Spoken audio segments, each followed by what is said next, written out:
luar biasa. Terima kasih Tuhan, Engkau Allah yang luar biasa. Kami tahu janji-Mu ya dan amin. Dan Engkau selalu memberkati kami. Pada saat ini Tuhan, biar firman-Mu dibentangkan.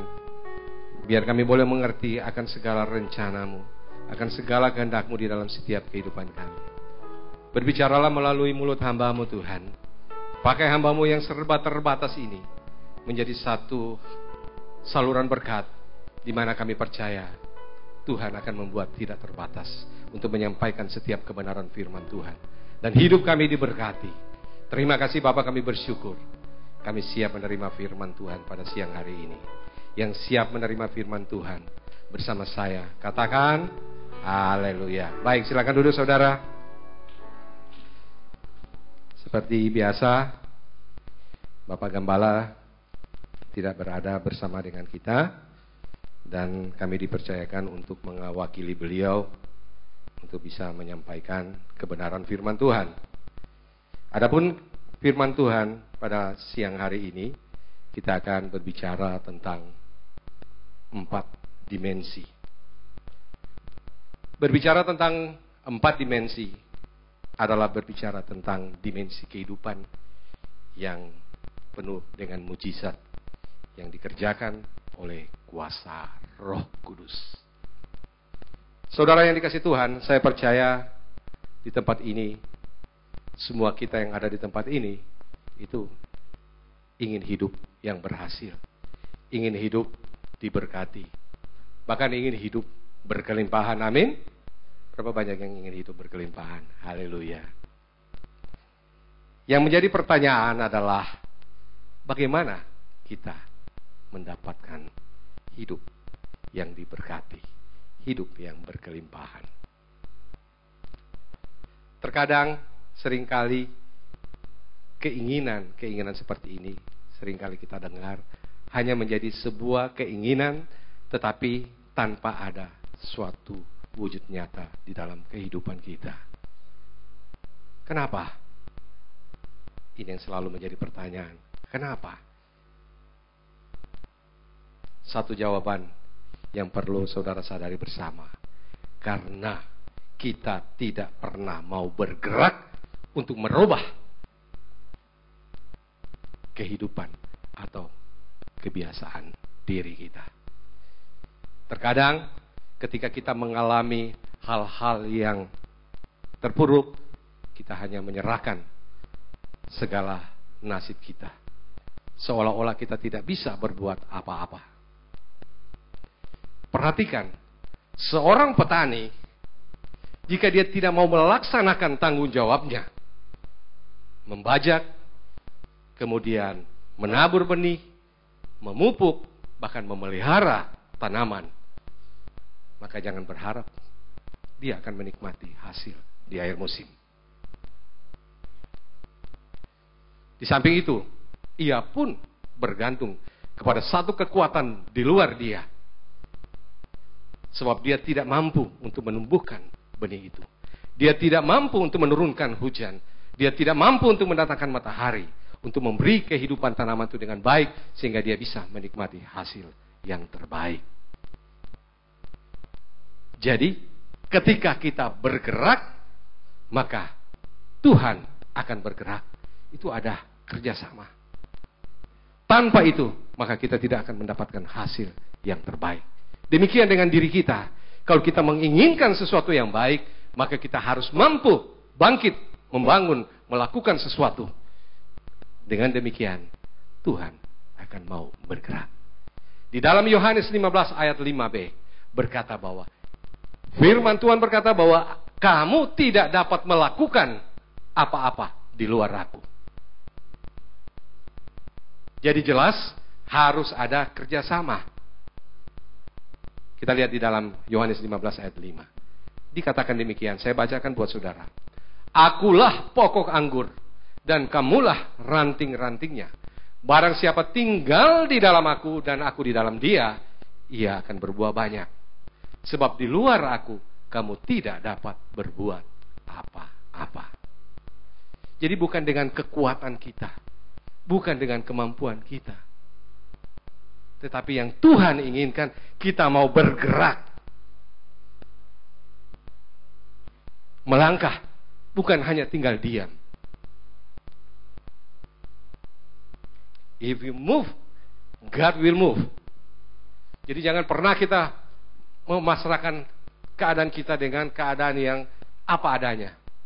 Kadang-kadang ketika kita hidup terpuruk, ya kita berkata bahwa ya ini memang sudah nasib. Apa boleh buat, memang begini. Tapi perhatikan, Mike Tyson pernah berkata demikian. God only help the one who help themselves. Artinya, Tuhan akan menolong kita kalau kita mau menolong diri kita sendiri. Tanpa itu, Tuhan tidak akan bergerak. Kadang-kadang kita cuma, Tuhan, kenapa bisa terjadi seperti ini? Kenapa seperti ini? Tapi kita tidak mau bertindak apa-apa. Iman tanpa perbuatan, mati. Jadi prinsipnya, yang Tuhan mau adalah kita harus punya keinginan, hasrat yang kuat, dan keyakinan untuk melakukan suatu hal, untuk merubah keadaan kita. Meskipun itu di luar akal sehat kita, di luar logika manusia. Bagi kita manusia adalah mustahil, tetapi bagi Allah tidak ada yang mustahil, amin. Berikan kemuliaan bagi Allah kita, haleluya. Nah, ini yang Tuhan mau. Tuhan itu adalah Immanuel, Tuhan beserta kita. Kita bergerak, kita berjalan, maka Tuhan akan bergerak dan berjalan menyertai kita. Jadi kalau kita tinggal diam, maka Tuhan pun akan diam. Jadi jangan menyesal diri kita kalau kita tidak melakukan tindakan apa-apa. Jadi kalau kita berbicara tentang 4 dimensi, itu bukan hanya sekedar kita berbicara tentang panjang, lebar, dan tinggi. Sesuatu yang bisa diukur, sesuatu yang bisa dilihat di sekitar kita. Sesuatu yang dapat kita lakukan hanya sebatas keterbatasan kita sebagai manusia. Tetapi kalau kita berbicara tentang 4 dimensi, adalah berbicara tentang kemampuan, jangkauan yang kita harus lakukan, melebihi akal pikiran manusia, logika manusia. Itulah Allah yang bekerja melalui Roh Kudusnya yang ajaib dalam hidup kita, amin. Jadi jangan pernah merasa bahwa, wah, saya orang kecil, saya orang lemah, saya orang yang tidak mampu, yang tidak dapat berbuat apa-apa. Sebagai orang percaya kita harus punya iman bahwa kita punya Allah yang luar biasa, yang mampu membuat kita berhasil. Dan kembali, semua itu bergantung kepada hatimu. Semua bergantung kepada hati kita. Apakah kita percaya? Kita buka di dalam Mazmur 37 ayatnya yang keempat. Mazmur 37 ayatnya yang keempat.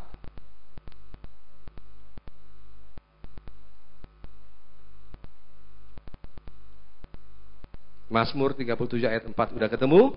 Kita baca sama-sama. 1, 2, 3. Dan bergembiralah karena Tuhan, maka Ia akan memberikan kepadamu apa yang diinginkan hatimu. Bergembiralah karena Tuhan. Percayalah kepada Tuhan, maka Tuhan akan memberikan apa yang diinginkan oleh hatimu. Demikian firman Tuhan.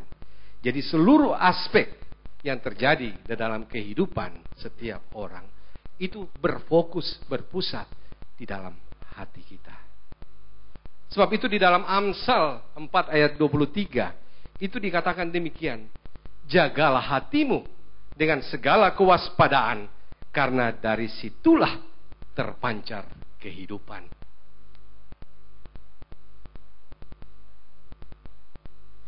Jadi kalau hati kita kosong, maka kehidupan kita pun akan menjadi kosong. Tetapi kalau hati kita penuh dengan keyakinan, penuh dengan motivasi dan semangat, penuh dengan ucapan syukur dan sukacita, maka percaya, apapun dapat kita terobos, apapun dapat kita lakukan, meskipun itu di luar akal sehat kita. Ini yang Tuhan inginkan, dan inilah yang seharusnya anak-anak Tuhan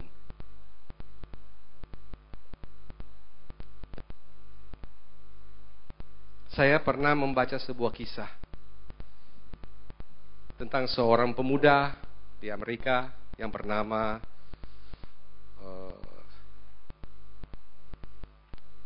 Harry George Wells. Dia seorang pemuda yang punya cita-cita untuk menjadi seorang yang sukses. Menjadi orang yang kaya, sehingga dia bisa boleh berkeliling dunia dan menikmati dunia ini. Karena keinginan dia seperti itu, maka sejak kecil dia mulai giat berlatih olahraga. Nah, dia giat berolahraga dengan maksud supaya dia tetap sehat, dia bisa bekerja dengan baik, dan dia bisa menghasilkan banyak uang. Saking giatnya dia berlatih olahraga, satu ketika dia terjatuh dan kakinya patah. Awalnya dia kecewa dengan keadaan dia. Tetapi kemudian dia tidak mau berputus asa. Dia tetap melakukan aktivitas seperti biasa. Namun sialnya lagi, setahun kemudian dia mengalami kecelakaan. Dan kakinya yang sebelah pun patah dan harus diamputasi. Sehingga dia menjadi seorang yang cacat. Dia begitu kecewa. Dia merasa bahwa tidak ada pengharapan lagi untuk dia menggapai impian-impian dia. Akhirnya aktivitas yang dia dilakukan bukan lagi berolahraga, tetapi dia selalu ada di dalam kamar membaca buku. Setiap hari kegiatannya cuma itu, di dalam kamar membaca buku. Nah, satu ketika dia mendapatkan inspirasi dan hikmat dari Tuhan untuk mulai melakukan, bergerak untuk menulis sebuah kisah hidup, kesulitan hidup manusia. Dia mulai menulis sebuah buku, dan buku itu akhirnya menjadi laris. Singkat cerita, dia menjadi seorang penulis terkenal dengan penghasilan yang besar. Kadang kita tidak bisa berpikir. Yang kita mau, apa yang kita inginkan saat ini itu terjadi sesuai dengan kehendak rencana kita. Tetapi Tuhan punya rencana yang lain. Mungkin kalau dalam keadaan normal, belum tentu dia bisa menikmati. Tetapi ketika dia mengalami cacat dan melakukan aktivitas menjadi seorang penulis terkenal, dia bisa mengumpulkan uang yang banyak. Dia bisa memperbaiki keadaan tubuh meskipun dia menggunakan kaki palsu. Tetapi dia bisa menikmati pula perjalanan ke seluruh dunia. Allah kita, Allah yang luar biasa. Jangan pernah berpikir dengan kemampuan keterbatasan manusia. Tetapi mari kita bergerak, berubah. Karena kita mampu. Asal kita mau, Tuhan pasti akan melakukan. Amin. Allah kita luar biasa. Tidak ada yang mustahil bagi Allah. Sekali lagi berikan kemuliaan bagi Allah kita. Haleluya. Haleluya. Jadi pada prinsipnya Tuhan akan selalu memberikan apa yang ada di hati kita, apa yang kita inginkan. Asalkan kita yakin, asalkan kita benar-benar percaya kepada Tuhan. Ayub, begitu banyak persoalan, masalah, kesulitan yang dia alami. Begitu berat beban yang Ayub alami. Tetapi perhatikan apa yang dia katakan. Tanpa dagingku pun aku akan melihat Allah.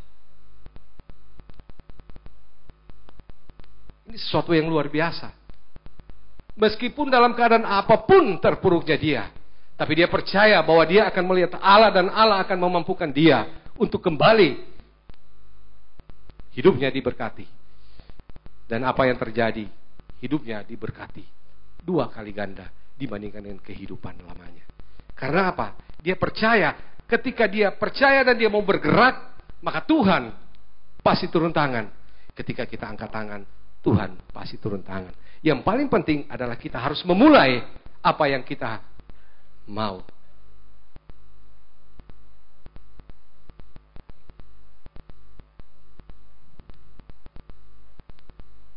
Jadi dengan demikian maka kita akan masuk ke dalam dimensi yang keempat. Artinya dimensi di mana kehidupan kita akan melampaui kemampuan, kekuatan di luar kemampuan atau logika manusia. Nah, dimensi kehidupan, empat dimensi ini, itu akan membawa kita kepada hal-hal yang luar biasa. Dan semuanya itu berfokus kepada hati. Ada 4 tingkatan hati di mana kita bisa masuk ke dalam empat dimensi ini. Ada 4 tingkatan hati. Yang pertama kita akan membahas, yaitu adalah pikiran. Hati kita dimulai dengan pikiran kita. Oleh sebab itu, untuk menjaga hati kita, maka kita harus menjaga pikiran kita. Penuhi pikiran kita dengan pikiran-pikiran Kristus. Apa yang dipikirkan Allah, itu yang harus kita pikirkan. Firman Tuhan berkata kepada Yosua, renungkanlah firman itu siang dan malam.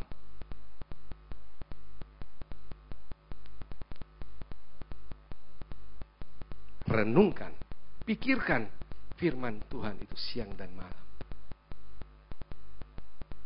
Coba kita buka di dalam Yosua 1 ayat 8.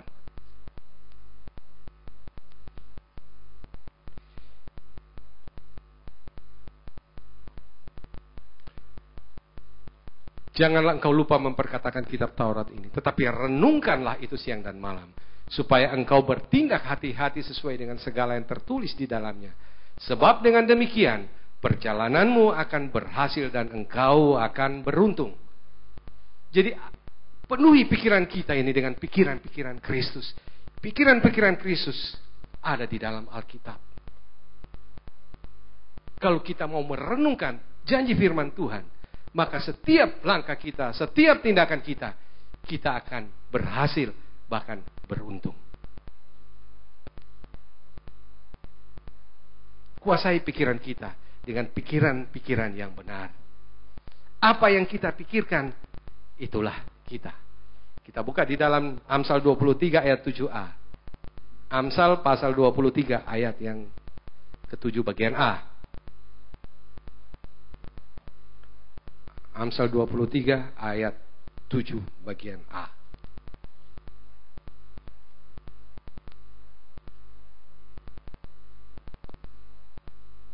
Amsal 23 ayat yang, sebab seperti orang yang membuat perhitungan dalam dirinya sendiri, demikianlah ia. Jadi apa yang kita pikir, itulah kita. Jika kita berpikir bahwa kita ini jelek, ya itulah kita. Jika kita berpikir bahwa kita ini sial, itulah kita. Jika kita berpikir bahwa kita ini orang yang miskin, itulah kita. Tetapi jika kita berpikir bahwa bersama dengan Yesus kita dapat melakukan perkara-perkara besar, itulah kita. Amin. Jadi kuasai pikiran kita dengan pikiran-pikiran yang benar. Jangan kita dikuasai oleh kebodohan, di mana pikiran-pikiran negatif mempengaruhi perkembangan pikiran kita. Karena dengan pikiran-pikiran positif, ketika kita bergerak, Tuhan pasti akan memberkati kita. Amin. Berikan kemuliaan bagi Allah kita. Haleluya. Itu yang pertama, tentang pikiran. Yang kedua adalah tentang perkataan. Kita buka di dalam Roma 10 ayat yang ke-10. Roma pasal 10 ayatnya yang ke-10.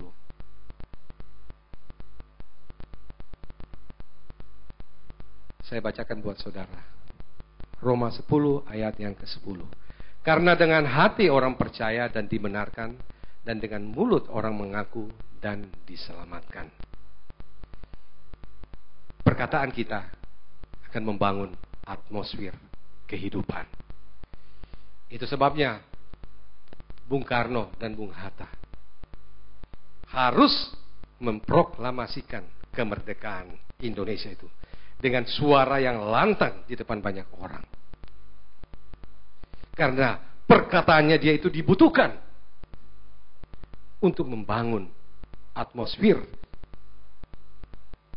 kemerdekaan bagi setiap kehidupan seluruh bangsa Indonesia. Perkataan kita akan membangun atmosfer kehidupan. Jangan berkata-kata yang negatif. Terus berkata-kata yang positif. Karena hanya itu akan membawa atmosfer kehidupan. Perkataan yang baik itu akan membangun suasana hati kita. Akan membuat kita bergairah untuk melakukan apa yang diinginkan oleh hati kita. Dan Tuhan tahu itu. Karena Tuhan yang menyelidiki setiap hati manusia. Amin. Saya kadang-kadang kalau ke toko, saya masuk ke toko pagi-pagi, kalau saya masih melihat keadaan sepi, saya kadang-kadang bertanya kepada karyawan-karyawan saya. Ada 2 jawaban yang berbeda yang mereka jawab. Saya masuk, saya tanyakan, pagi ini bagaimana? Masih sepi kok. Kenapa kok sepi? Ya, ini hari kurang baik. Orang Gorontalo bilang luang atau apa tuh, saya dengar. Ini jawaban, ini yang membuat kita jadi kurang bersemangat. Tetapi di satu pihak, ketika saya bertanya kepada orang lain, bagaimana keadaan pagi ini? Puji Tuhan. Loh, puji Tuhan, keadaan masih sepi? Ya kok, biasanya pagi-pagi begini memang masih sepi. Tapi siang pasti rame, puji Tuhan. Itu membuat kita semangat.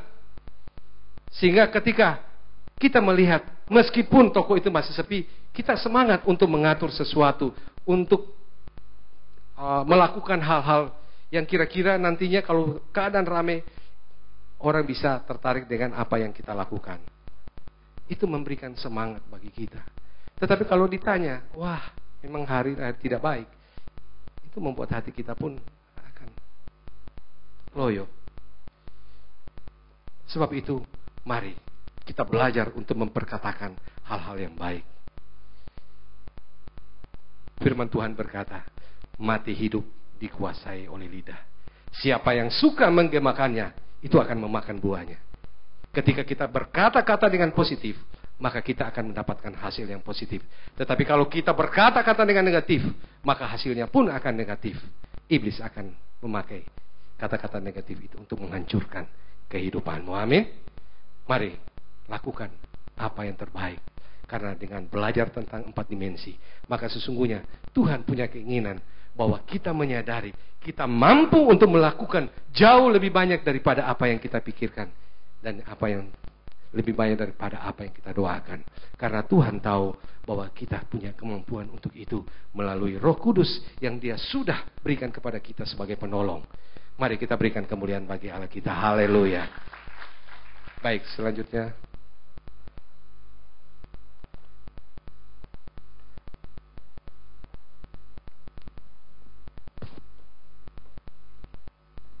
Haleluya, berikan tepuk tangan yang meriah bagi Allah kita. Pagi hari ini kita belajar tentang 4 dimensi. Saudara, mungkin ada saudara pernah kalau menonton film, kita menonton film 3 dimensi. Berapa banyak yang pernah nonton film 3 dimensi? Kita masuk di ruangan, kemudian dikasih pakai kacamata. Kacamata yang supaya kita bisa dapat lihat sesuatu yang luar biasa. Saudara, saya pernah nonton di situ dan waktu saya nonton, sambil berteriak-teriak. Karena apa? Ini orang yang datang kayaknya mau nabrak kita. Sampai kadang-kadang saya nonton waktu di Singapura, di Universal Studio, saudara. Itu dia bahas ciu-ciu. Begitu. Itu dia punya ludah, kayaknya jatuh ke kita. Itu kita lihat dengan dimensi. Nah, pagi hari ini kita belajar tentang 4 dimensi. Sesuatu yang luar biasa yang akan kita lihat. Amin. Berapa banyak yang percaya? Kita akan melihat yang luar biasa pagi hari ini. Saudara, tadi pembicara sudah katakan bahwa hati ini adalah pusat dari segala sesuatu. Pusat dari segala sesuatu. Dari hati akan timbul pikiran yang baik. Dari hati akan timbul pikiran yang jahat. Bahkan dari hati akan keluar perkataan-perkataan yang baik. Dari hati akan keluar perkataan-perkataan yang kotor. bagaimana supaya kita menjaga hati kita. Saudara, dengan melihat apa itu dimensi, mungkin ada yang belum tahu dimensi. Dimensi artinya ukuran. 4 ukuran hati. Dimensi itu apa? Luas. 4 tingkatan keluasan hati kita. Ukuran hati kita panjang, lebar, kali tinggi itu dimensi. Nah saudara, hati kita ini pusat dari segala sesuatu. Tadi kita sudah tahu. Dan dari pikiran, dari perkataan, itu timbulnya dari hati. Nah sekarang yang ketiga adalah apa? Kita akan baca dimensi yang ketiga, yaitu iman atau faith bahasa Inggrisnya ya, iman. Kita baca di dalam Matius 17 ayat yang ke-20. Matius 17 ayat 20, saya rindu kita baca sama-sama dengan suara yang keras ya. Matius 17 ayat yang ke-20. 1, 2, 3. Ia berkata kepada mereka, karena kamu kurang percaya, sebab aku berkata kepadamu, sesungguhnya sekiranya kamu mempunyai iman sebesar biji sesawi saja, kamu dapat berkata kepada gunung ini, pindah dari tempat ini ke sana, maka gunung ini akan pindah dan takkan ada yang mustahil bagimu. Dikatakan hanya mempunyai iman yang kecil, kita dapat berkata kepada gunung, gunung pindah, maka gunung itu akan pindah. Ini perkataan dari Tuhan Yesus. Kita sering menyukai statement, tidak ada yang mustahil bagimu. Kadang-kadang orang percaya selalu bilang, tidak ada yang mustahil bagimu. Tetapi kita hanya tinggal di tempat. Kita tidak bergerak. Pada saat ada masalah, ada sakit penyakit, kita berani berkata, saya percaya tidak ada yang mustahil. Tapi kita dalam hati buat diam saja. Betul ini Tuhan mau bekerja. Apakah kita seperti itu, saudara? Banyak orang percaya, tapi tidak percaya kepada kemampuan Tuhan. Bukan seperti itu. Kita harus percaya dengan sungguh-sungguh. Allah kita Allah yang luar biasa. Dia Allah yang dahsyat. Kalau Tuhan sudah pimpin saudara sampai dengan saat ini, sampai dengan keadaan ini, itu sesuatu yang mustahil sebenarnya pada waktu yang lalu. Tetapi kok bisa jadi pada saat itu? Pekerjaan yang luar biasa dari Allah kita. Saudara, itu iman. Kadang-kadang kita berpikir iman ini sebenarnya apa? Coba kita baca di dalam Ibrani 11 ayat yang pertama. Saya bacakan ya bagi saudara. Ibrani. Iman adalah dasar dari segala sesuatu yang kita harapkan dan bukti dari segala sesuatu yang tidak kita lihat. Sekarang saya mau tanya, apa yang kita harap? Iman adalah dasar dari harapan kita. Oh, saya mengharapkan anak saya menjadi orang yang berhasil. Saudara, inikah yang kita harapkan? Maka itu ada timbul di pikiran.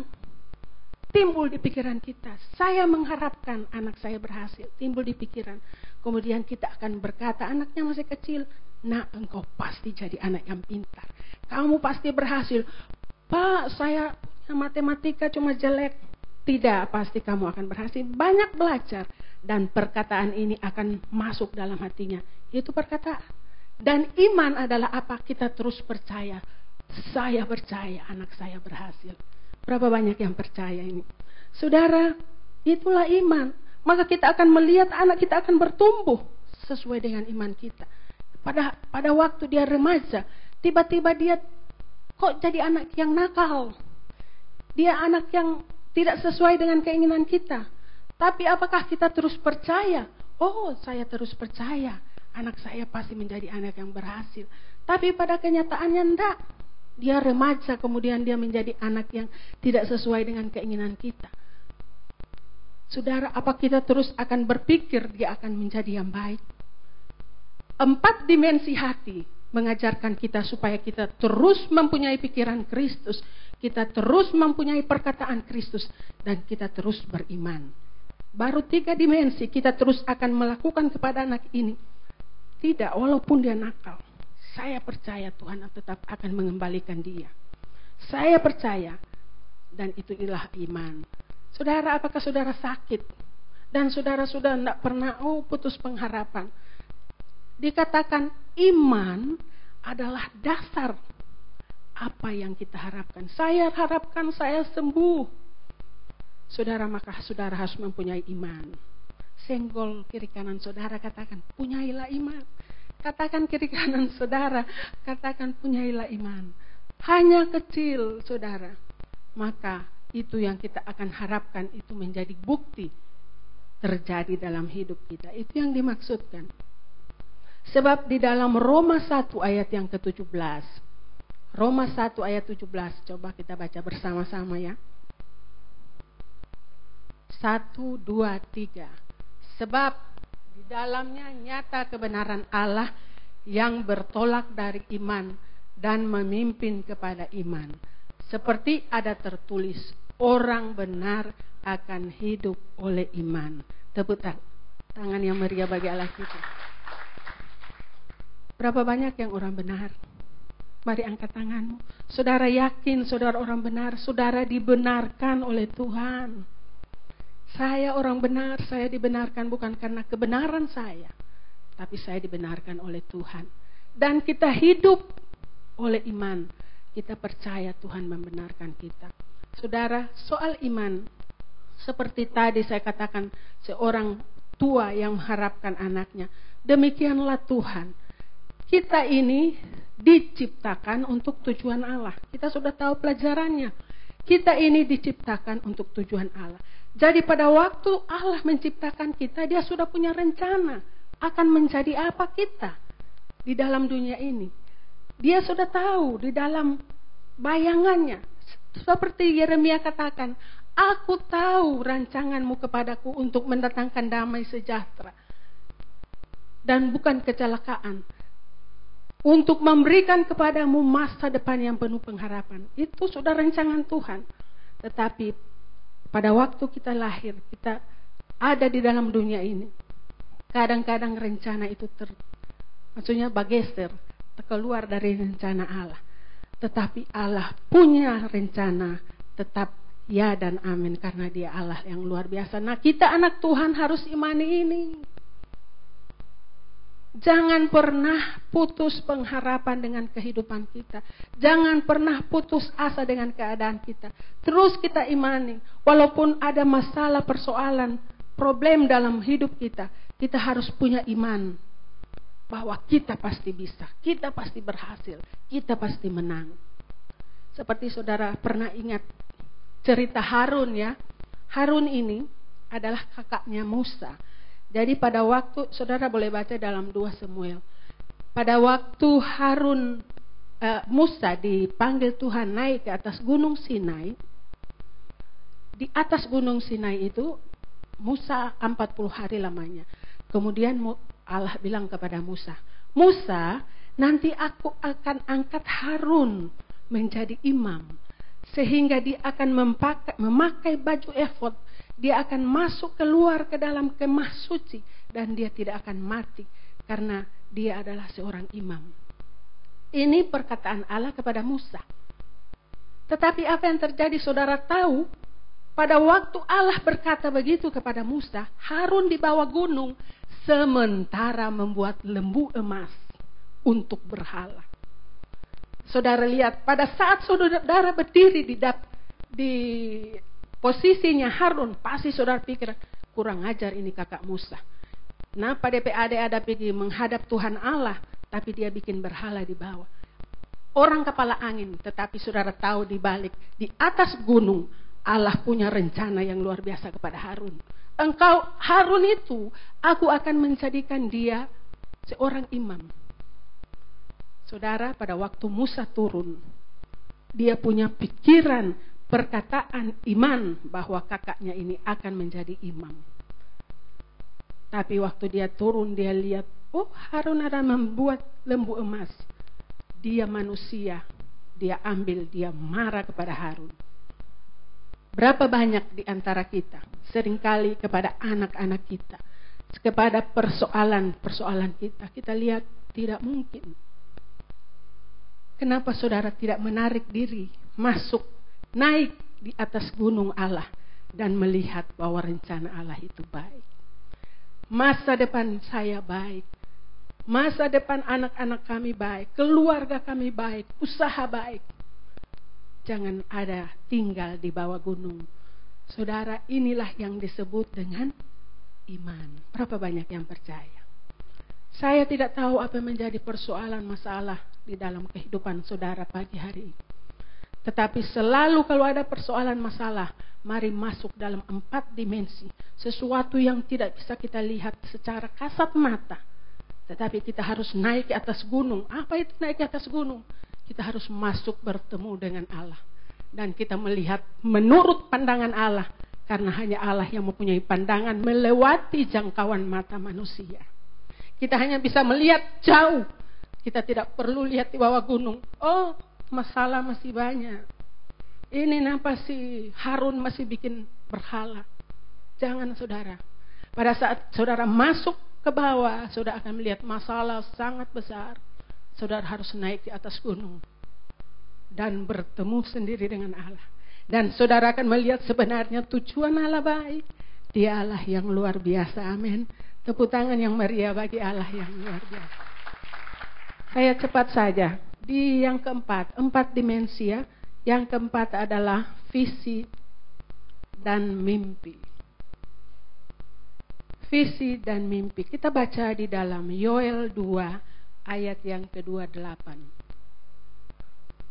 Yoel pasal 2 ayat 28. Sudah temukan? Kita baca sama-sama. 1, 2, 3. Kemudian daripada itu akan terjadi bahwa aku akan mencurahkan rohku ke atas semua manusia, dan anak-anakmu laki-laki dan perempuan akan bernubuat. Orang-orangmu yang tua akan mendapat mimpi. Teruna-terunamu akan mendapat penglihatan. Tepuk tangan yang meriah. Ini janji Tuhan, jadi harus tepuk tangan yang meriah. Luar biasa saudara. Dikatakan bahwa Tuhan akan mencurahkan roh Tuhan ke atas kita. Berapa banyak yang percaya kita sudah penuh Roh Kudus? Roh Kudus itu dicurahkan dengan cuma-cuma ke atas kita orang yang percaya. Pada saat Roh Kudus ada di dalam kita, saudara, maka Tuhan akan memberikan visi. Dia akan memberikan mimpi. Kadang-kadang kita tidak tahu apa tujuan kita Tuhan di dunia ini. Saudara harus masuk dalam hadirat Tuhan dan berdoa, Tuhan, perjelas visimu kepadaku. Perjelas mau jadi apa kita di mata Tuhan. Saudara, mungkin saudara berpikir, aduh kita so tua. Mau jadi apa? Kita mau apa namanya? Nggak ada kegiatan apa lagi ya? Itu seperti itu. Kadang-kadang orang bilang, saya so pensiun. Tetapi dikatakan, dia akan memberikan mimpi kepada orang-orang yang tua. Orang-orang yang tua akan bermimpi. Mereka akan mimpi apa saudara? Mereka akan mimpi, anak saya berhasil. Mereka akan masuk dalam hadirat Tuhan dan mendapat mimpi. Anak saya pasti akan berhasil. Saya akan diberkati sampai berapa turunan sampai di bawah. Keluarga saya akan dipulihkan. Orang-orang tua akan bermimpi. Saudara, dikatakan teruna-terunamu akan mendapat penglihatan. Maksudnya apa?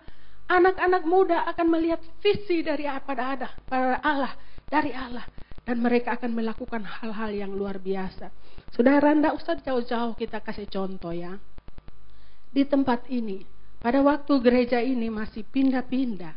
Saudara, Pak Gembala sudah menaruh satu blueprint tentang gereja ini pada waktu kami berada di gereja lama. Dan setiap jemaat akan melihat, oh seperti ini bentuknya nanti gereja kita. Itu 4 tahun, 5 tahun yang lalu. Tetapi saudara lihat, ini kan sudah jadi satu kenyataan.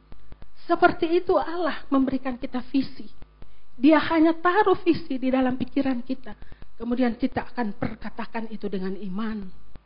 Maka itu akan menjadi nyata. Saudara, seperti seorang arsitek, kita membuat sebuah umpama kita mau bikin rumah ya seperti ini. Maka kita hanya bilang, tolong gambar, saya mau kamar di sini, ada kolam renang, ya kita bermimpi kolam renang, ada tempat istirahat, tempat saya untuk ruangan kecil untuk saya bisa saat teduh bersama Tuhan. Kemudian arsitek itu akan membuatnya. Dia gambar. Kemudian bukan dia yang buat, saudara. Dia akan kasih kepada seorang insinyur bangunan. Insinyur sipil. Kemudian insinyur itu akan buat. Dia akan bangun. Pada saat dia hilang jalan, dia akan kembali kepada gambar itu. Oh, salah. Ruangan tidur mesti di tempat ini. Ukurannya seperti ini. Kemudian dia buat lagi. Satu saat dia salah. Dia akan kembali, oh salah ukuran. Seperti itu saudara, Allah dengan kita. Allah adalah perancang kita. Allah adalah arsitek kita. Dia akan memberikan kita visi. Bagaimana engkau membangun hidupmu, kerohanianmu dibangun bersama dengan Tuhan. Akan ada kesalahan saudara, akan ada kesalahan. Tetapi maukah kita kembali kepada gambar Allah? Kita akan melihat di mana yang salah Tuhan. Kenapa ini tidak bisa jadi? Kembali. Maka saudara akan tahu bangunan rohanimu akan berdiri. Karena Allah yang merancangnya. Tepuk tangan yang meriah bagi Allah kita yang luar biasa. Saudara yang kekasih, saya hanya ingin bersaksi. Pada waktu Pak Joni Hongo tadi ngomong soal bersaksi itu soal pemuda yang cacat, tetapi kemudian dia bisa menulis. Saudara tahu, 3 tahun lalu waktu ibu saya meninggal, saya sangat shock. Terus terang, saya sangat merasa kehilangan karena ibu saya ini tinggal bersama saya. Dan saya sungguh sangat merasa kehilangan. Tetapi sebagai seorang Kristen, saya tidak perlu berduka terlalu dalam. Tetapi mana tahan saudara. Saudara hanya bisa melalui mulut. Ngana harus kuat.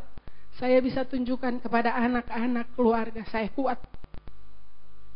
Tetapi sebenarnya di dalam sini, di dalam jauh saya tidak kuat. Apa yang saya lakukan, saudara tahu. Tiap malam saya di depan komputer. Ya, anak-anak lihat sepertinya saya bermain game ya. Saya bermain game.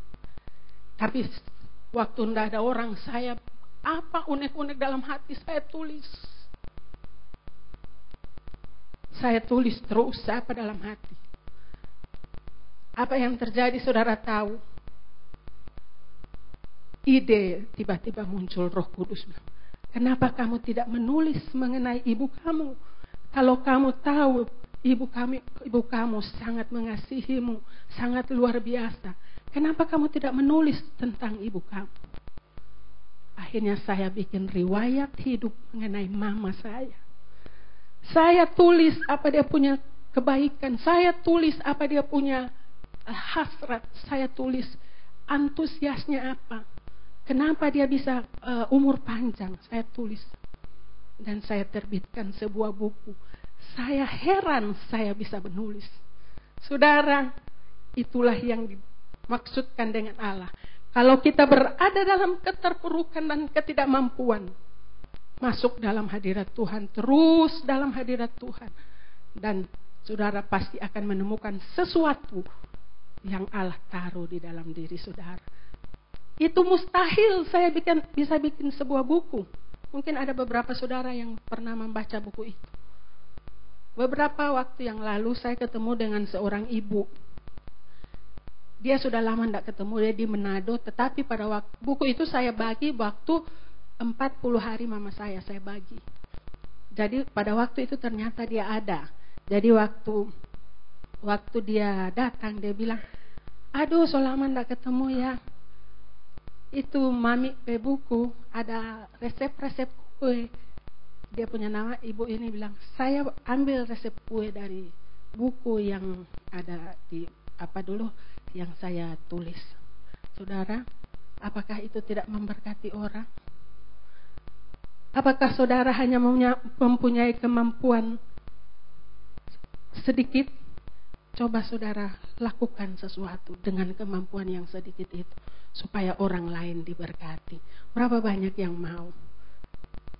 Berapa banyak yang mau saudara memberkati orang lain dengan sesuatu yang ada dalam diri saudara. Dan itulah yang dimaksud dengan 4 dimensi.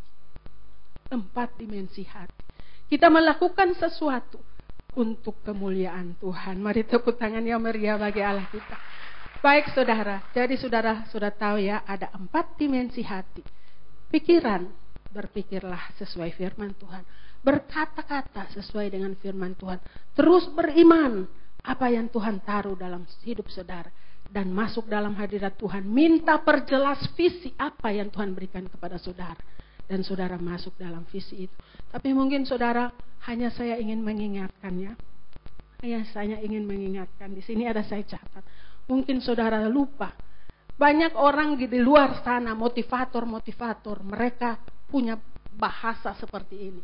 Mereka selalu mengajarkan, memotivasi orang melalui pikiran, perkataan, iman, kepercayaan. Dan mereka selalu akan mengatakan, bervisilah, mempunyai mimpi. Tetapi saudara harus tahu, visi tanpa Roh Kudus itu hanya hayalan saja. Hanya hayalan. Tetapi kalau visi dengan Roh Kudus, dikatakan, aku memberikan rohku kepadamu, supaya engkau mempunyai visi.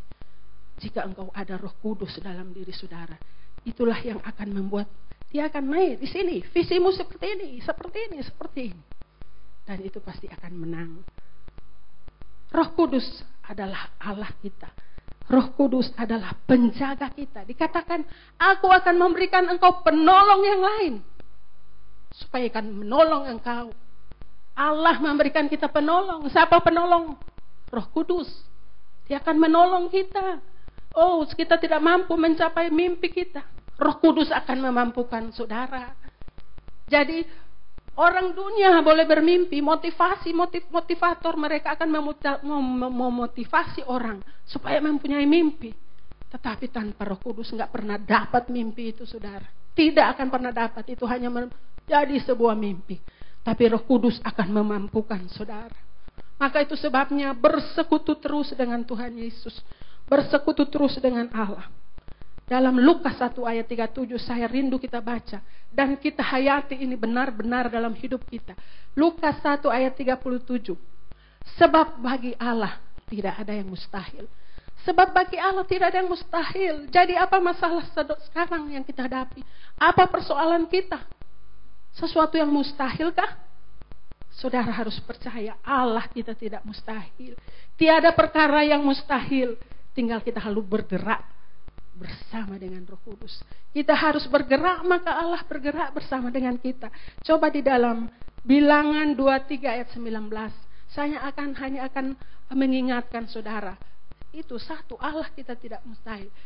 23, Bilangan 23 ayat 19 kita baca bersama-sama.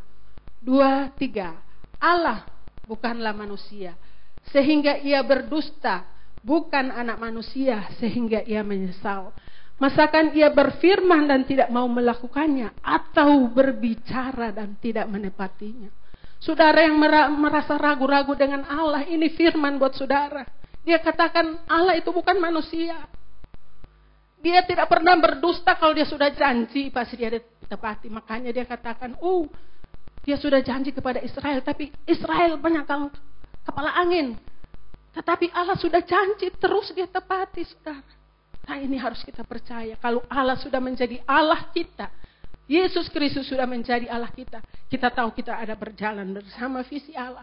Dan kita tahu bahwa apapun yang dia firmankan bagi kita, dia janji bagi kita, maka pasti dia akan tepati. Amin. Kasih tahu kiri kanan saudara, Tuhan pasti akan menepati apapun yang dia janjikan kepada saudara. Dia akan menepati. Saya satu lagi, saya hanya ingatkan kepada saudara, mungkin saudara sudah tahu. 1 Timotius 2 ayat 13.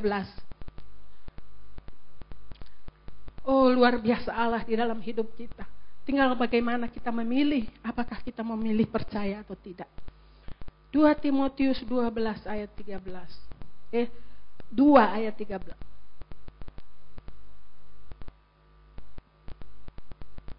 2 2 Timotius, jika kita tidak setia. Saya ulangi ya. Jika kita tidak setia, Dia, Allah kita, tetap setia. Karena Dia tidak dapat menyangkal diri. Saudara, kalau Dia katakan Dia mengasihi engkau, maka Dia tidak bisa menyangkali dirinya bahwa Dia benci kepadamu. Tidak. Manusia bisa. Walaupun dia sayang, dia bilang, oh kita benci pangana. Tapi Allah tidak. Jika kita tidak setia, Allah tetap setia. Karena Allah tidak bisa bohong. Dia tidak bisa berdusta. Dia Allah. Dan itu otoritasnya, saudara. Makanya kita harus amini bahwa apapun yang saya pikirkan, apapun yang saya katakan, visi apa yang Allah taruh dalam hidup saya pasti akan jadi seperti itu. Ada satu frase yang mengatakan, jika engkau ingin menjadi seperti Raja Wali, maka harus berpikir seperti Raja Wali, berkata-kata seperti Raja Wali, dan bertindak seperti seekor Raja Wali. Pada saat Raja Wali mendapat badai, dia bukan turun, dia akan terbang tinggi di atas awan-awan. Pada saat Raja Wali terbang, burung gagak akan, ngarang mau terbang, burung gagak iko-iko. Tetapi bagaimana caranya menghindari burung gagak? Bagaimana caranya menghindari orang-orang yang menyulitkan kita? Terbang lebih tinggi. Di mana burung-burung lain tidak bisa ikut. Raja Wali tetap ada di atas. Amin. Tepuk tangan yang meriah bagi Allah kita yang luar biasa. Jika kita tidak setia, Allah tetap setia. Dia mengasihi kita. Kalau saudara bilang, saya tidak dikasihi oleh Tuhan. Pagi hari ini saudara harus ingat, Allah sangat mengasihi engkau. Pikirkan seperti orang yang dikasihi Allah. Berkata-kata seperti orang yang dikasihi Allah. Beriman dan mempunyai visi seperti orang yang sangat dikasihi oleh Allah. Tepuk tangan yang meriah bagi Allah kita. Biar kita menjadi orang-orang yang menang dalam hidup ini. Kita menjalani hidup ini 4 dimensi. Kita akan melihat hal-hal yang luar biasa. Mari para pemain musik untuk maju ke depan. Saya sudah berhenti berkata-kata, sudah selesai, saudara. Ini hanya disampaikan. Pilihan ada di tangan saudara. Pengkhotbah hanya menyampaikan apa yang menjadi rencana Tuhan. Kitalah yang memilih. Biar pagi hari ini kita memilih menjadi orang-orang yang bersama dengan Roh Kudus. Terus naik tinggi bersama dengan Dia. Karena Allah luar biasa dalam hidup kita. Haleluya. Tiada yang mustahil bagimu Tuhan. Mari kita perlahan-lahan bangkit berdiri. Sukacitaku, kekuatanku, saat ku menyembahmu. Pengharapanku, kekuat rohku, hanyalah Kau Bapa-Ku. Ku rindu kuasa-Mu nyata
Sebab itu kami terus percaya kepadamu Tuhan. Amin.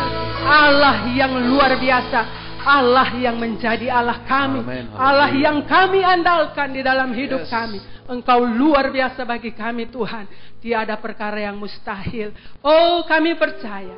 Di dalam nama Tuhan Yesus sama-sama katakan Amin. amin. Puji Tuhan, silakan duduk, kita akan mendengarkan pengumuman.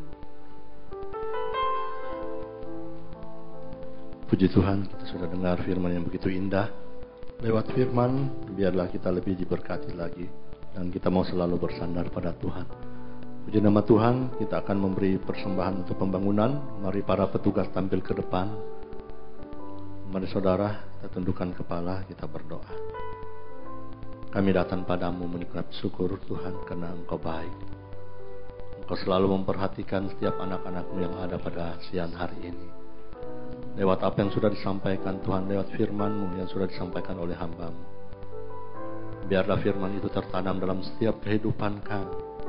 Kami mau belajar Tuhan setia kepadamu. Dan kami mau belajar melakukan setiap firman yang kami sudah terima. Engkau yang memberkati hamba-hamba-Mu yang sudah membawakan firman-Mu. Kau pakai mereka lebih lagi. Berkati mereka dalam usaha mereka Tuhan. Terima kasih Bapa. Saat ini kami akan memberi persembahan untuk pembangunan. Lewat pemberian kami Tuhan, Engkau kembalikan Tuhan yang berkali-kali lipat. Terima kasih Tuhan. Dalam nama Tuhan Yesus kami sudah berdoa. Haleluya. Amin. Puji nama Tuhan. Sambil persembahan dijalankan, saudara boleh memperhatikan beberapa pengumuman yang saya sampaikan.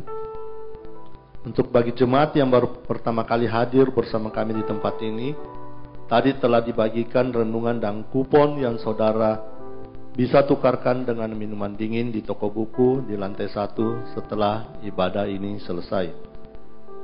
Daftarkanlah diri Anda sebagai anggota jemaat Betani Gorontalo dengan mengisi formulir data jemaat, dan formulir data jemaat bisa didapatkan di dekat kotak perpuluhan dan dikembalikan ke dalam kotak perpuluhan.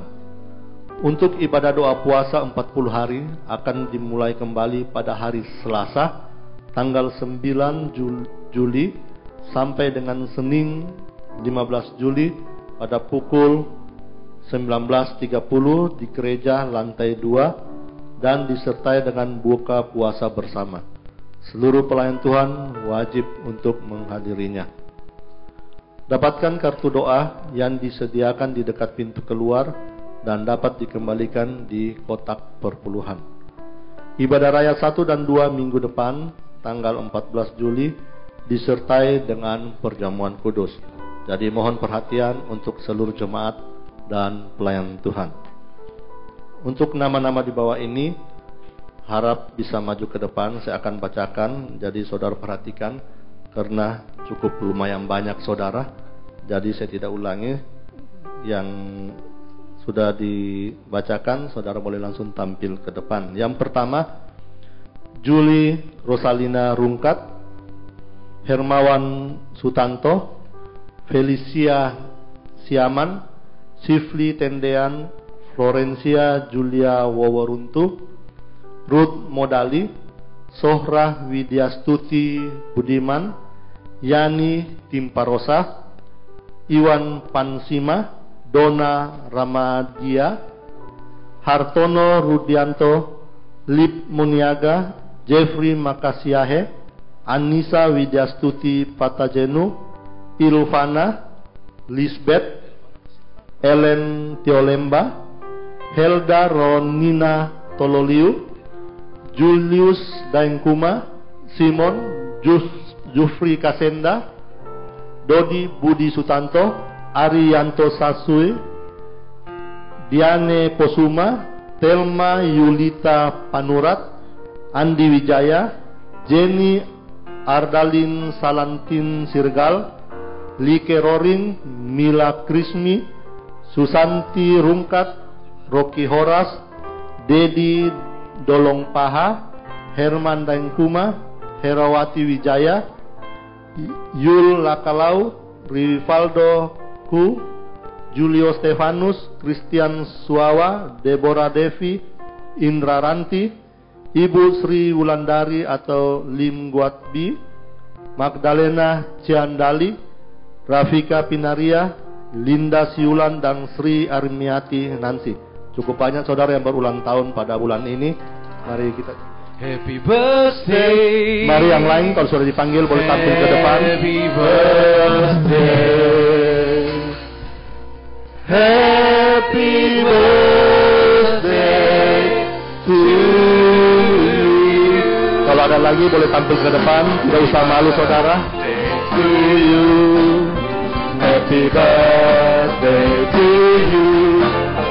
Happy birthday, happy birthday, happy birthday to you. Happy birthday to you. Happy birthday to you. Happy birthday, happy birthday, happy birthday to you. Happy birthday to you. Happy birthday to you. Happy birthday, happy birthday. Happy birthday to you. Mari saudara kita angkat tangan ke depan, kita berdoa untuk mereka yang berulang tahun. Dan mereka yang berulang tahun boleh berdoa apa yang menjadi kerinduan saudara, apa yang menjadi cita-cita saudara. Saudara boleh berdoa kepada Tuhan. Mari saudara angkat tanganmu. Tuhan, Engkau memberkati mereka yang berulang tahun di bulan ini Tuhan. Engkau yang melihat apa yang menjadi kerinduan mereka. Engkau yang dengar setiap doa-doa mereka Tuhan. Apa yang mereka minta Tuhan, Engkau jawab, Engkau dengarkan. Biarlah Tuhan, di mana Engkau sudah tambahkan umur mereka setahun lagi. Beri mereka umur panjang Tuhan. Beri mereka hati yang melekat kepadamu. Terlebih beri kerinduan lebih lagi Tuhan untuk Engkau. Terima kasih Tuhan. Berkati mereka yang berulang tahun pada bulan ini. Di dalam nama Tuhan Yesus Kristus. Haleluya. Amin. Tiup lilinnya, tiup lilinnya, tiup lilinnya sekarang juga, sekarang juga, sekarang juga. Amin. Beri kemuliaan pada Allah kita. Haleluya. Puji nama Tuhan. Tiba saatnya kita akan tutup ibadah. Mari saudara kita sama-sama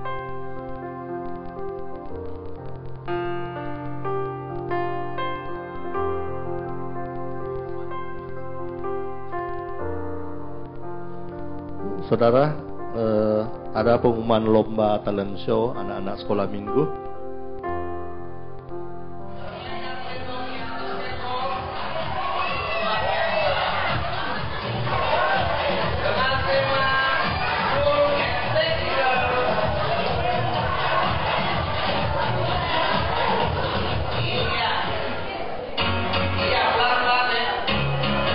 Ya, jadi ini adalah penampilan dari para anak-anak yang ikut dalam lomba fashion show dan juga talent show. Jadi ada dibagi beberapa kategori, yaitu adalah kategori batita yaitu bawah 3 tahun dan balita di bawah 5 tahun.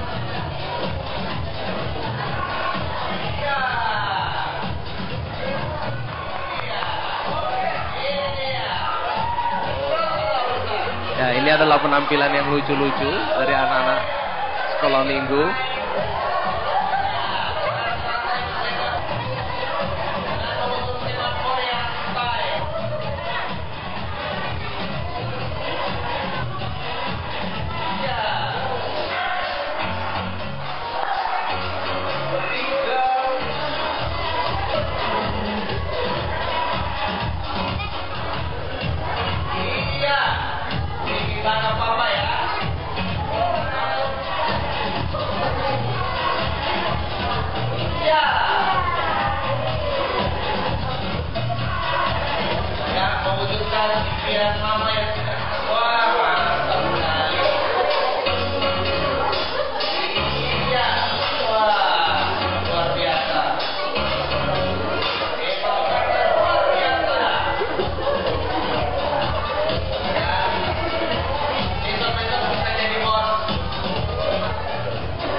ini pesertanya ada kira-kira 40 anak.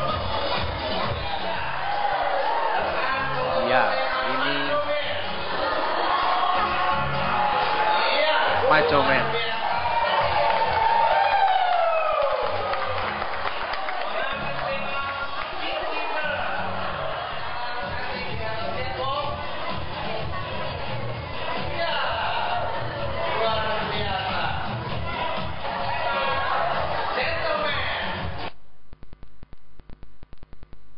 Ya, kasih tepuk tangan dulu dong buat anak-anak sekolah minggu. Ya, jadi langsung saja. Ini seperti yang saya sudah bilang tadi, ini kita dibagi 3 kategori, yaitu kategori pertama, kategori kedua, dan juga kategori talent show. Ya, jadi ada 3 kategori. Jadi ini ada di tangan saya sudah ada nama-nama pemenang. Jadi jangan dinilai dari juara 1, juara 2, atau juara 3. Tetapi kemenangan yang sesungguhnya sebenarnya kalau anak-anak itu sudah mau tampil. Itu adalah kemenangan yang paling utama.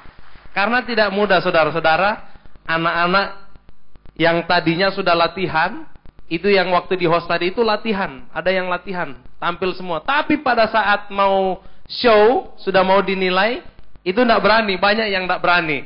Ya. Jadi kalau sudah mau tampil, itu sebenarnya sudah menang, ya. Dan hasilnya tidak mengecewakan. Saya sendiri juga dulu memang cita-citanya jadi peragawan, tetapi tidak kesampaian karena mungkin kurang latihan waktu masih kecil, ya. Dan ini anak-anak sudah mulai latihan dan mereka sudah mulai berani. Talentanya banyak yang sudah keluar. Ada yang sudah berani nyanyi, ya. Padahal masih kecil-kecil, luar biasa, ya.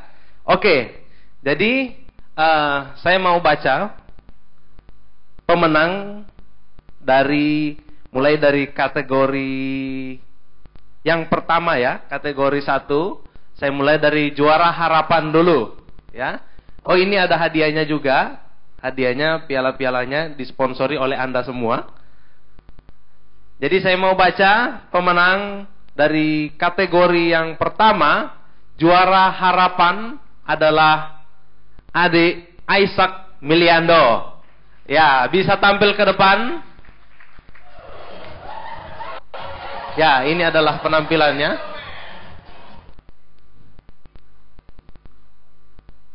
Ya, ini umur belum genap mungkin 2 tahun, ya, tapi sudah berani berlenggak-lenggok di atas catwalk. Oke, mana Isaac? Oke, juara ketiga adalah Adik Kenzo Limawan. Mana Kenzo? Ayo kasih tepuk tangan dong. Bisa tampil ke atas?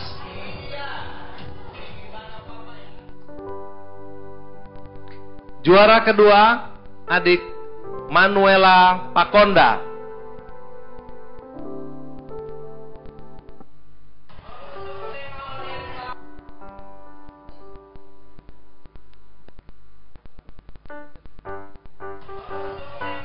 Ya, ini adalah penampilan dari Adik Manuela. Ya, dan juara yang pertama jatuh kepada Adik Amarel Ilan.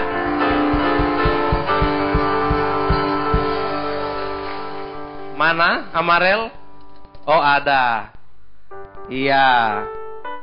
Ini calon-calon model masa depan. Ada model iklan minyak rambut. Ya. Saya minta kesediaan dari Bapak Joni Hongo untuk memberi pengalungan apa ini? Pengalungan medali.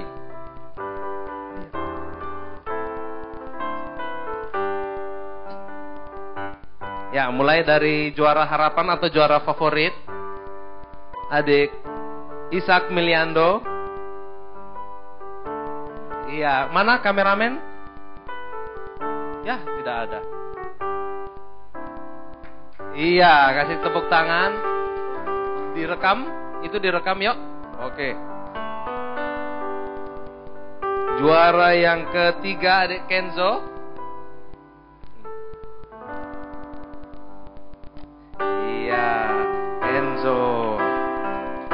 Juara yang kedua adik Manuela. Oh ya, itu pialanya. Iya.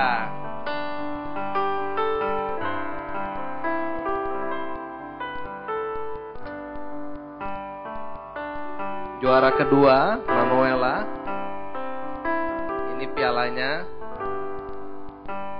Ya, bikin bangga papa mama ya. Juara yang pertama Amarel. Ya.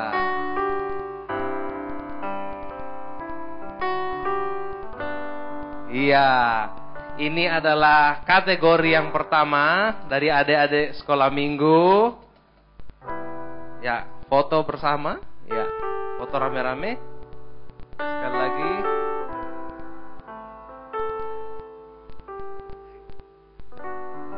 Ya, bersiap-siap untuk kategori yang kedua atau kategori talent show dulu. Saya bacakan. Juara yang ketiga jatuh kepada adik Jonathan Kevin Wijaya. Juara yang kedua jatuh kepada adik Andreas Thanos. Dan juara yang pertama jatuh kepada adik Samuel Matoke berpasangan dengan adiknya Cecil.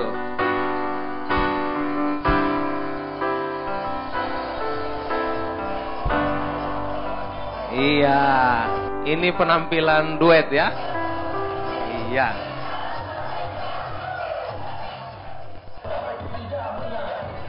Oh, jadi untuk yang lomba talent show itu juga mendapatkan hadiah masing-masing satu buah sepeda ya. Iya, sepeda dan juga bingkisan-bingkisan lain.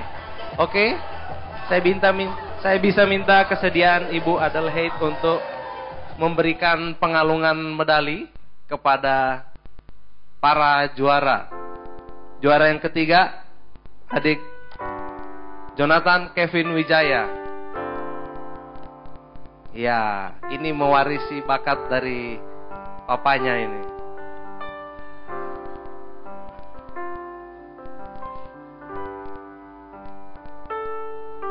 Ya, juara kedua adik Andreas Thanos.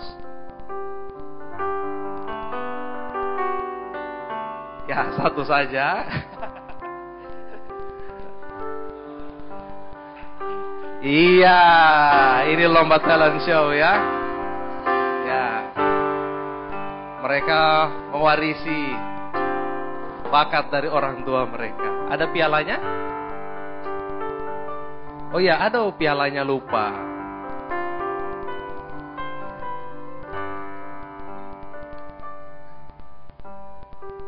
Ya, ini juga selain mendapatkan piala, mendapatkan hadiah DVD portable P2P 32 apa ini? HD analog, flash disk, Walkman plus flash disk. Tidak jelas ini. Oke, dan untuk kategori yang kedua, juara ketiga jatuh kepada adik Joyce Emily Panda. Ya, ini penampilannya.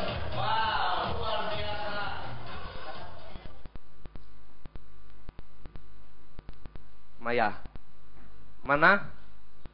Joyce? Ya, di muka sini. Juara yang kedua jatuh kepada adik Gabriela Wanto. Iya.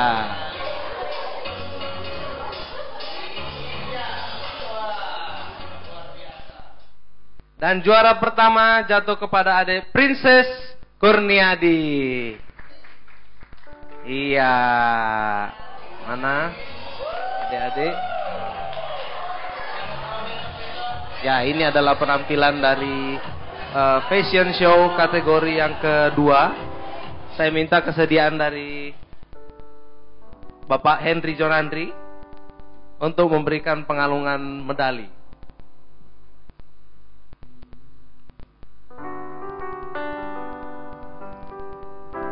Ya, juara yang ketiga, adik Joyce.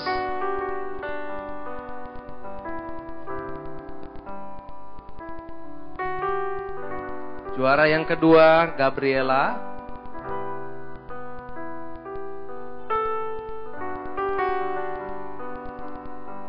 Dan juara yang pertama, adik Princess Kurniadi. Ya, pialanya. Juga mendapatkan hadiah sepeda, game, juga Walkman.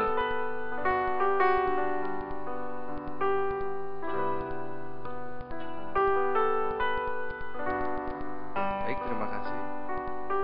Oke, jadi inilah para juara-juara kita dan bakat-bakat besar gereja kita, yang dimana kita berharap suatu waktu nanti bukan hanya di gereja mereka bisa berprestasi, tetapi juga di dunia sekuler juga mereka bisa berprestasi. Iya, dan kita mau berharap mereka juga bisa menjadi yang terbaik di bidangnya. Oke, sekali lagi kita mau kasih tepuk tangan yang paling meriah buat adik-adik kita. Oke, saya serahkan kembali kepada Bapak Henry. Adik-adik bisa dibimbing turun.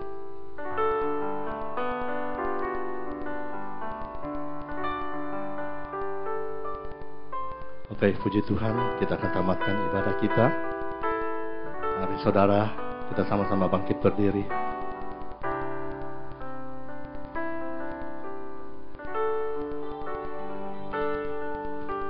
Tiada yang mustahil bagimu,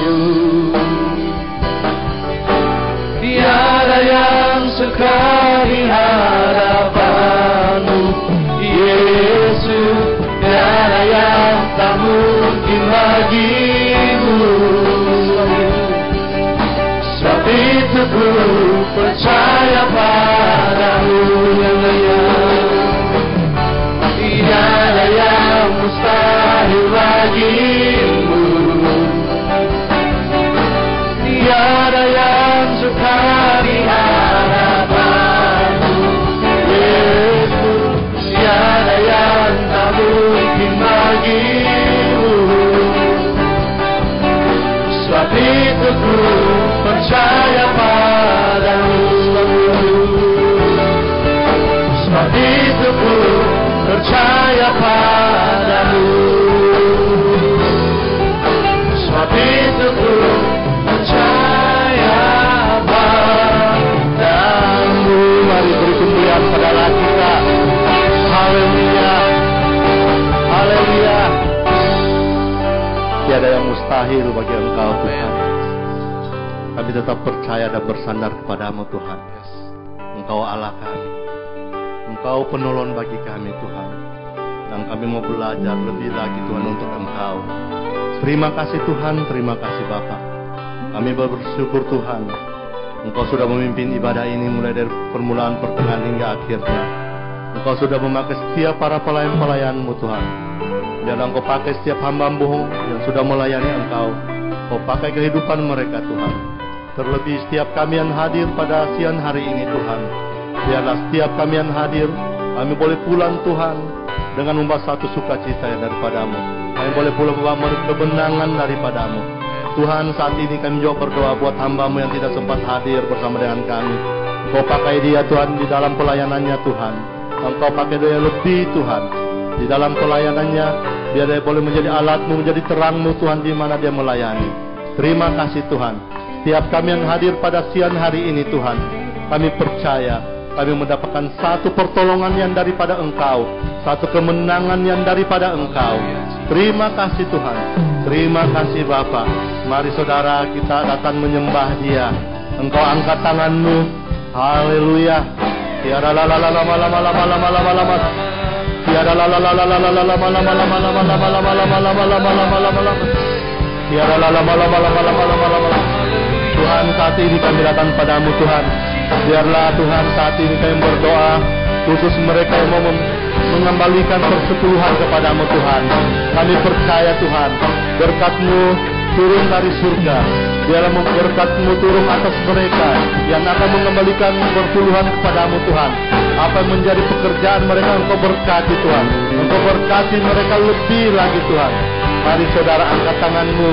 Kita akan terima berkat. Mari sembah Dia. Tiada lama kaya lama-lama. Tiada lama-lama. Angkat tanganmu. Terimalah berkat dari Tuhan.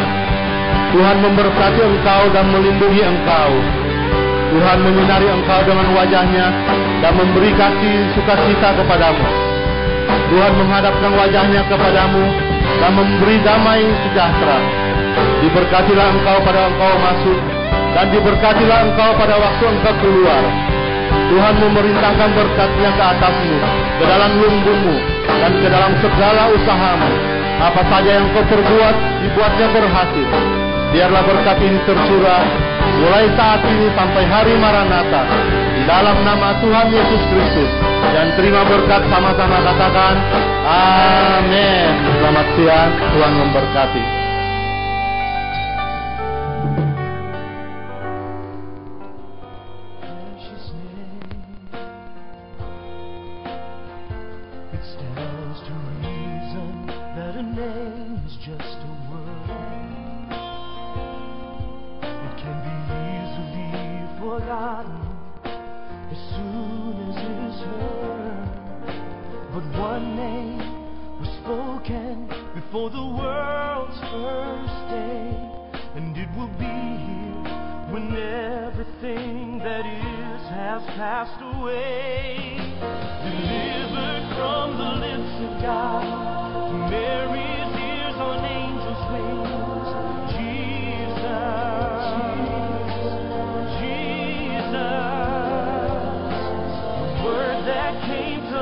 For us, a song that all